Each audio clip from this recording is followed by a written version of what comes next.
The marathon. This is probably the most notorious running distance in the world. Some people want to race it, and others simply want to get to the finish line and be in one piece. Irregardless of where you fit on this scale, from my point of view, there's some key things that you can implement. So 2019, I raced the Manchester Marathon, and to say that I was unprepared would be an understatement. I completed this thing in a time of 4 hours 47 minutes.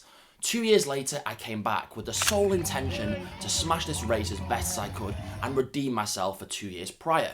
And I ended up finishing in a time of 2 hours and 56 minutes. I changed 3 main things, and I believe these to be a massive contributing factor to the success I had. The first thing is consistently implementing a long endurance run. Now, I think a lot of people make the mistake of only doing 3 or 4 long runs before they do a marathon, and this run only being in the range of 20 to 30 kilometers.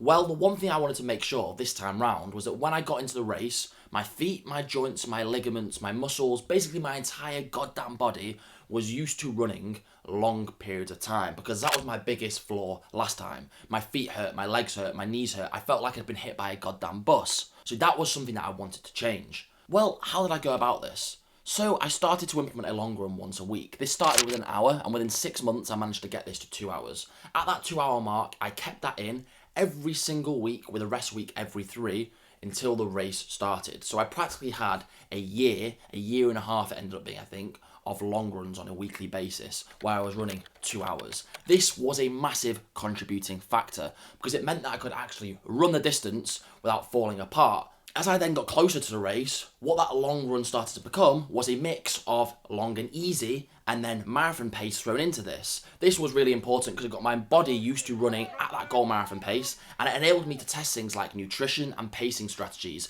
It's super important. If I get to the race and I don't know what food I'm going to eat, I don't know how my body's going to react, and then I get the shits and I'm all falling apart, it doesn't work out. So I tested my nutrition on this long run when I was doing my marathon pace sessions, and on top of that I had to play around with the pace that I was running at. How long can I run at this pace for? Does that feel comfortable? Is my heart rate raising too fast? I basically ticked boxes and just made sure that the pace that I was going to run at was comfortable and that I knew I could maintain it. I didn't want to be doing anything new come race day. A favourite session of mine was 3 hours long. It was 30 minutes easy, 30 minutes at marathon pace, 30 minutes easy, 30 minutes marathon pace, and then you've guessed it again, 30 minutes easy and 30 minutes at marathon pace. So it was an hour and a half easy, an hour and a half at goal pace. This is great because it really does sort of replicate the feeling you're going to be getting on race day while minimising fatigue and not just overloading you so you can't run again for weeks afterwards. So for me, that was a real key session I loved to do.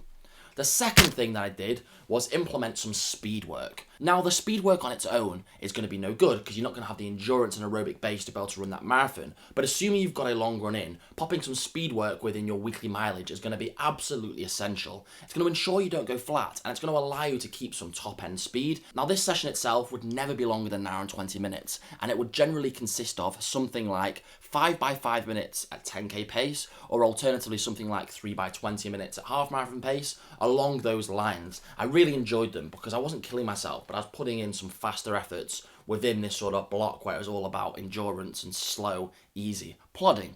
I then had 2 other runs, so it was basically 4 runs a week. I had these 2 runs, which were my goal, super important sessions I want to execute perfectly. Then the other 2 sessions were all about recovery, all about ensuring that I could get to these other sessions and be fit, be feeling fresh and ready to go, because I feel that's where you get the most bang for your buck and you make the most improvements. So these 2 runs consisted of one run which was a 50-minute easy run, and the other one was an hour and 10-minute easy run. I ran without a watch, I ran without a heart rate monitor. Usually I would go on the phone to someone just to ensure I was running at a slow enough pace. You don't want this to be fast. Super counterproductive. This wants to be slow, easy. You're just building the engine, flushing the legs out. Keep it very controlled.